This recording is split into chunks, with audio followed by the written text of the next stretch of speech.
What's going on, everybody, and welcome back to part 2 of the Alex Gles cigar reviews of Master Torcedores, which is one of the highest, or the highest, level of master rollers in the cigar industry.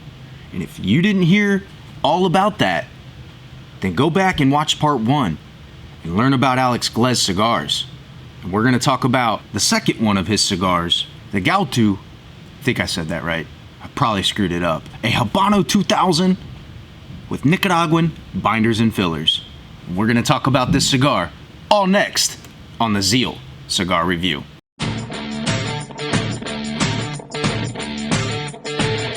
Now look, I spent a really long time in that first video, longer than I wanted to, but I think it deserved the conversation, right? Like Alex Gles, the guy he is, where he's been in the industry, to the point now that he's making his own cigars and his own cigar brand is super awesome. I mean, you're looking at artistry at one of the highest levels. And the lighter cigar is one of my favorite cigars on the planet right now. Cuban-esque. I mean, I would rather have a whole humidor full of his cigars than I would a lot of Cubans. But does this cigar hold up to the medium full-bodied taste that I usually prefer? I love his original cigar, the lighter version, but am I gonna like this one? You know there's only one way to find out. You know what we gotta do. We gotta cut, light, and smoke. Now, originally I was calling this a Maduro, and it's technically a Habano 2000 wrapper. That doesn't mean it can't be a Maduro, but I don't know if he calls it, I don't see anywhere where he talks about it being a Maduro. He just, from where I see, it's a Habano 2000. So, I'm gonna V-cut this one.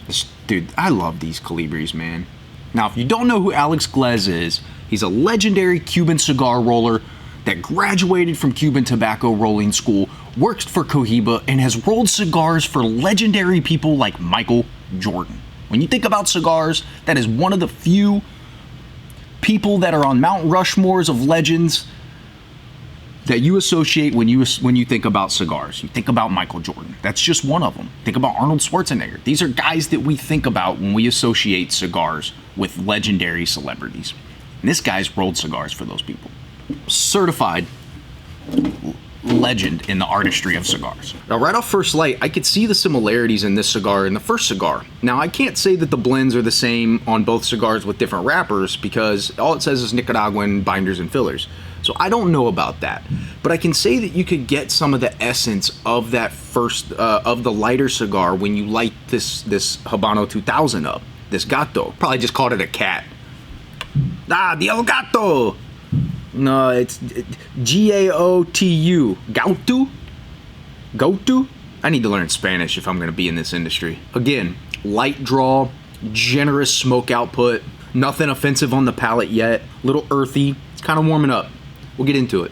You can definitely taste the little bit of spice that comes through on that Habano 2000 wrapper. That's for sure. Definitely oily too. Now that I'm seeing it getting warm, you can definitely see some nice oils on it. So far, earthy, like woody, little bit of a light spice and some black pepper. Still fairly earthy. There is some sweetness coming through, but it's not coming through super heavy just yet. Little bit of tingle on that nose on the retrohale towards the end of the retrohale. A little bit of cocoa. There's a little bit of cocoa in there. Kind of hides with the leather right behind the like that little bit of spice and black pepper. Right after that, you get a little bit of the cocoa right on the back of the palate. Yeah, this is interesting. This is a very complex cigar. It's a little spicier than I remember though.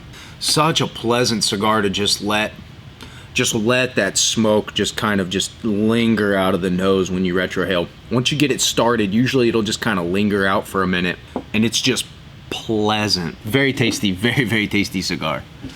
I don't know if you can see the oils on it, but it is a very oily wrapper once it starts getting heated up right there. Man, he makes good cigars. It's definitely more similar to the first one than I remember though. So I am curious if it's a similar blend with different wrappers on the outside.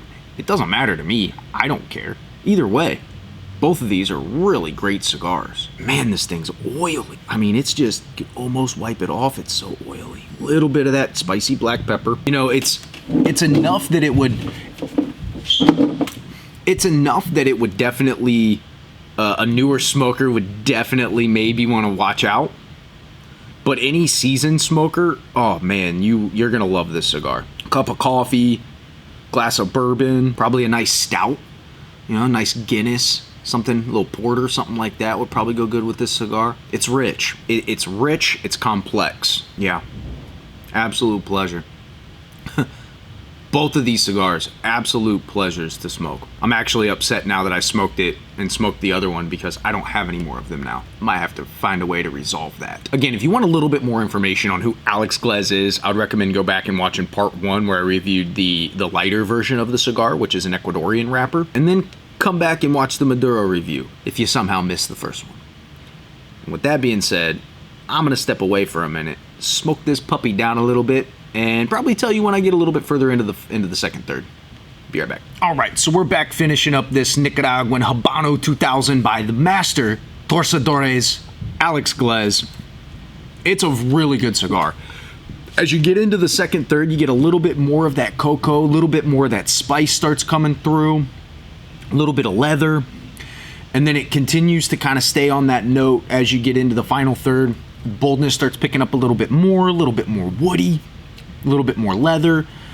Very enjoyable cigar. Definitely more on the full-bodied side as you get more into the cigar.